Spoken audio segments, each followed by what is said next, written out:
Bonjour et bienvenue sur videoexcel.com. Nous allons voir dans cette vidéo comment utiliser la fonction somme.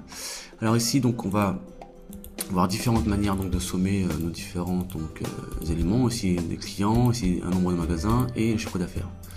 Donc en premier temps on peut cliquer sur le sigle sigma ici, somme automatique, qui se trouve donc dans l'onglet accueil dans le groupe édition. Donc on se positionne d'abord bien sûr sur la cellule qui va recevoir le résultat. On clique une première fois, on a d'abord une sélection qui se fait, on le voit bien avec des pointillés.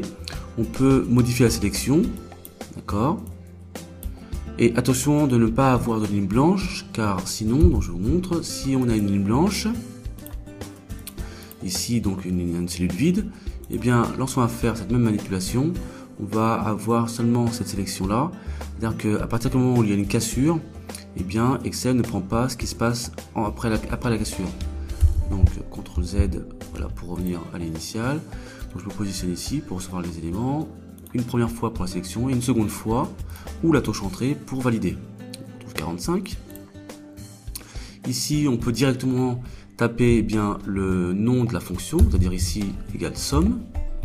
Je sélectionne ma plage, je ferme la parenthèse et je valide. Remarquez ici, je ne l'ai pas dit tout à l'heure, mais nous avons bien sûr la fonction somme, la même qu'ici.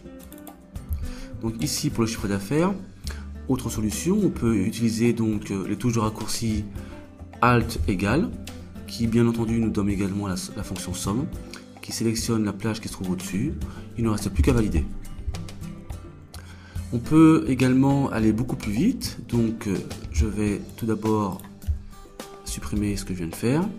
On peut ici écrire donc notre formule, voilà, et tout simplement faire un CTRL C et copier notre formule ici et ici.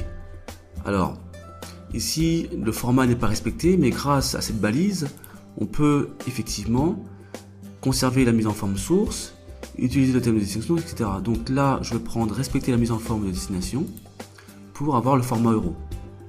Donc pour enlever mes pointillés, la touche échappe, voilà. Autre manière de faire, donc je supprime ce que je viens de faire.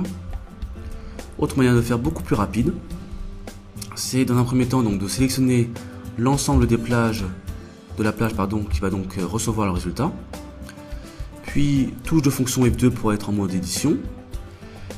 J'appelle donc la fonction somme, donc égale somme. Je sélectionne ma plage.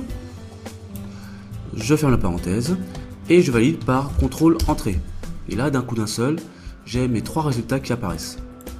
Alors on peut vérifier bien entendu, ici donc 179 000, on sélectionne la plage et ici on a bien donc la somme 179 419. Pareil pour ici, 26 pour la somme et finalement ici 45 pour la somme. Voilà, et bien maintenant vous savez comment utiliser la fonction somme.